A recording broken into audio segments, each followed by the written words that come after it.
వీక్షకులందరికీ నమస్కారం. 2025వ సంవత్సరం మే నెలలో ద్వాదశ రాశుల వారికి ఏ విధమైనటువంటి శుభాశుభ ఫలితాలు కలగబోతూ ఉన్నాయో తెలుసుకోవడానికి ముందు మే నెలలో ఉండేటువంటి ముఖ్యమైన గ్రహాల తాలూకు స్థితిగతులను గనక పరిశీలన చేస్తే మే నెల 7వ తారీఖున చాలా కాలంగా బుధుడు మీనరాశిలోనే సంచరిస్తూ ఉన్నారు. ఆయన తన యొక్క నీచ క్షేత్రాన్ని వదిలిపెట్టి మేషరాశిలోకి ఆయన సంక్రమణం చేయబోతూ ఉన్నారు. అనగా 7వ తారీఖు మే బుధుడు అశ్విని నక్షత్రంలోకి మారుతారు, అంటే మేషరాశి సంచారం. అలాగే 15వ తారీఖు మే 2 సంక్రమణాలు కనబడుతూ ఉన్నాయి.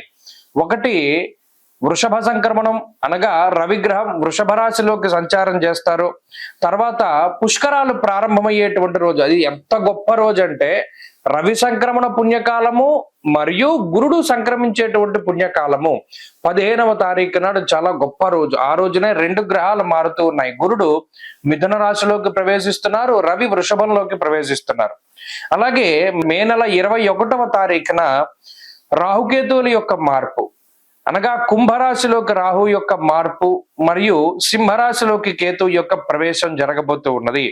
అలాగే మాసం చివరిలో బుధుడు మరలా మేషాన్ని వదిలిపెట్టి వృషభంలోకి వెళ్ళిపోతారు. మిగతా గ్రహాలన్నీ, అనగా శనేశ్వరుడు శుక్రుడు మీనరాశి యందు ఉన్నారు. అలాగే కుజుడు కర్కాటక రాశి యందు సంచారం చేస్తూ ఉన్నారు. ఇక్కడ చూడండి, ఈ మే నెల చాలా కీలకమైనటువంటి మాసం.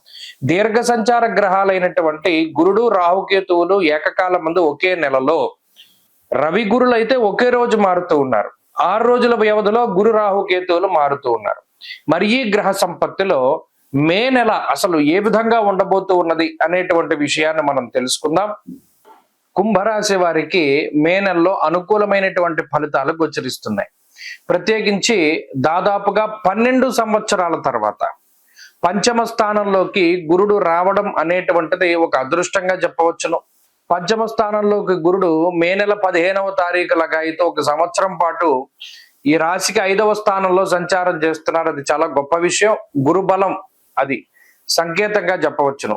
12 సంవత్సరాల తర్వాత 5వ స్థానంలో గురుడు యోగిస్తున్నారు. ఇంకొక విషయం ఏమిటి అంటే, రాహు 2వ స్థానంలో యోగిస్తూ ఉన్నటువంటి స్థితిని దాటి జన్మరాశి సంచారాన్ని ప్రారంభం చేస్తూ ఉన్నారు. ఇక్కడి నుండి దాదాపుగా 3 సంవత్సరాల పాటు రాహు యొక్క వ్యతిరేకమైనటువంటి పరిస్థితులు కుంభరాశి వారికి ఉంటాయి. అంటే జన్మరాహువు వ్యయరాహువు కొంత ప్రతికూలించేటువంటి గ్రహాలుగా మనం చెప్పవచ్చును.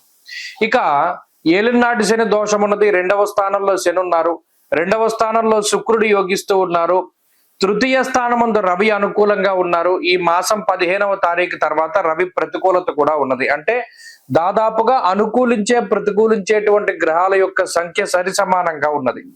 అయితే మెజారిటీ ఏంటి అంటే, తృతీయమందు రవి యోగించడం, 2వ స్థానమందు శుక్రుడు, చతుర్థమందు బుధుడు, పంచమందు గురుడు, ఇలా అనుకూలించే గ్రహాల సంఖ్య బాగుండడం వల్ల కుంభరాశి వారికి స్థితిగతులు బాగుంటాయి. ప్రత్యేకించి గురుబలం రావడం అనేటువంటిది చాలా గొప్ప ఉపశమనంగా చెప్పచ్చు. ఎందుకంటే ఆర్థిక సంబంధమైనటువంటి స్థితిగతులు, పంచమం అనేటువంటిది కోణం, లక్ష్మీ స్థానం త్రికోణం చాన్నది శాస్త్రం. కోణ స్థానం ముందు ఎప్పుడైతే గురుడు సంచరిస్తారో పూర్ణ శుభుడు, ఆయన అదృష్టాన్ని, ఐశ్వర్యాన్ని, అలాగే సంపదని ప్రసాదిస్తారు. అంటే ఇప్పటి వరకు ఉద్యోగం లేకుండా ఖాళీగా ఉన్నట్టయితే ఇప్పుడు ఉద్యోగం లభించడం, లేదా ఉద్యోగంలో ఉన్నత స్థితి, ఉద్యోగంలో ప్రమోషన్లు, ట్రాన్స్ఫర్లు ఆశించినటువంటి చోటికి, అలాగే ఉద్యోగంలో స్థిరత్వం, ఏదైనా కాంట్రాక్ట్ ఉద్యోగాలు పర్మనెంట్ అవడం, ఇటువంటివన్నీ కూడా ఈ మాసంలో మనం చూడవచ్చును. అంటే ఆర్థికంగా ఒక నిలదొక్కునేటువంటి స్థితిగతుల్ని ఈ గ్రహస్థితి ప్రసాదిస్తుంది. రెండో విషయం ఏంటి అంటే, ఈ జన్మరాహు యొక్క స్థితి ఎప్పుడూ లేనటువంటి విధంగా, అంటే గతంలో 10 రూపాయలు వచ్చేది ఇప్పుడు 100 రూపాయలు వస్తూ ఉన్నప్పుడు డబ్బు కొంత అనవసరంగా ఖర్చు పెడతారు. ఇది కుంభరాశి వారికి ఉండేటువంటి పరిస్థితి, అది రాహు వల్ల కలుగుతుంది.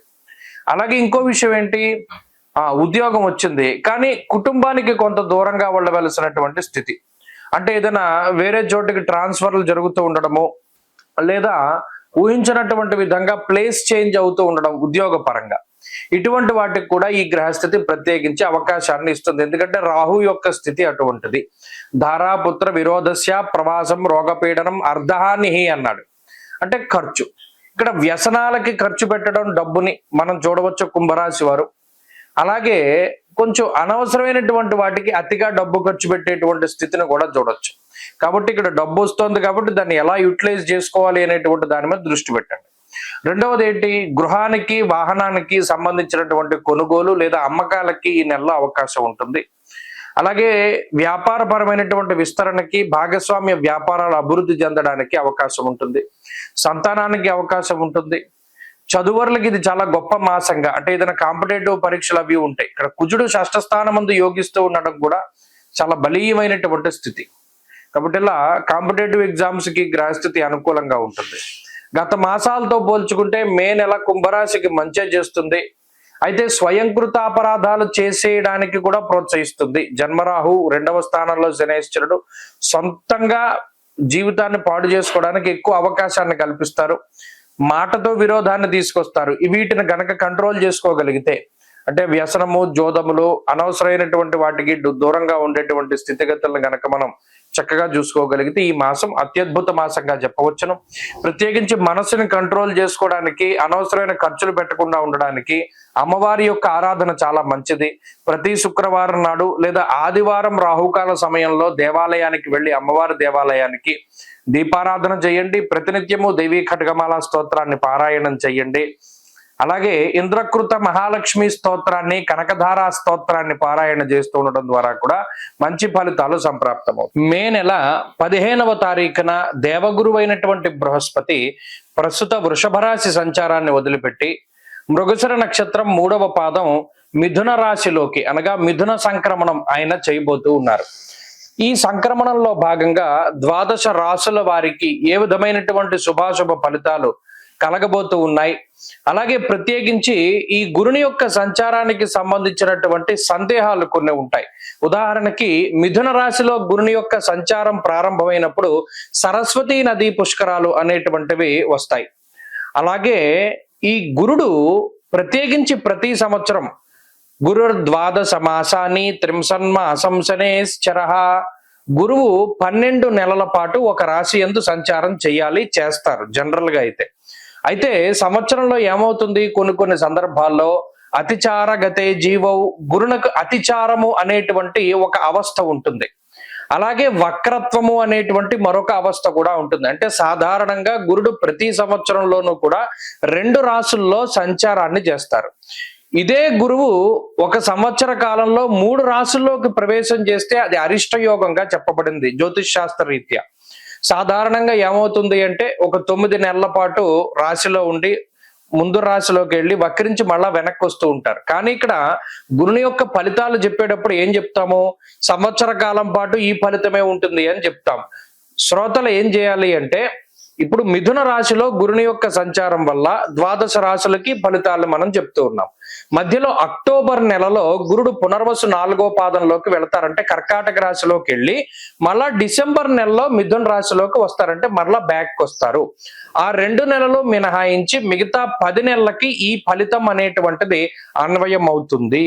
కాబట్టి ఆల్మోస్ట్ సంవత్సరం పాటు కూడా గురుడిచ్చేటువంటి ఫలితాలు ఏ విధంగా ఉన్నాయనేటువంటి విషయాన్ని మనం చాలా క్లుప్తంగా ఈ వీడియో ద్వారా తెలుసుకొనవచ్చును.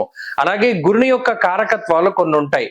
యజన కీర్తి గృహ కాంచన పుత్ర వస్త్ర అశ్వాది కారకో గురు, దేవగురువైన బృహస్పతి సంతానానికి కారకుడు, వాహనానికి కారకులు ఆయన. అలాగే గృహానికి, భూమికి సంబంధించినటువంటి కట్టుబడులకి వాటికి కూడా కారకులు, యజ్ఞయాగాది క్రతువులకి కారకులు, తీర్థయాత్రలకి, దైవ దర్శనాలకి వీటికి కారకులు. ఒక్క గురుడు జాతకంలో గోచార రీత్యా బలంగా ఉంటే, జాతకంలో బలం తక్కువగా ఉన్నా కూడా కొన్ని సందర్భాల్లో గోచార గురుడు చాలా వరకు కాపాడతారు. కాబట్టి ఈ విషయాన్ని మనం దృష్టిలో పెట్టుకోవాలి. గురుబలం లేదు గోచారంలో అంటే ఆ సంవత్సరం అంతా అదృష్టం ఉండదు, దైవ బలం ఉండదు, ఏ పని చేసినా కలిసి రాదు అనేటువంటి విషయాలు ఉంటాయి. కాబట్టి ప్రతి రాశికి ఈ ఫలితాన్ని మనం అన్వయం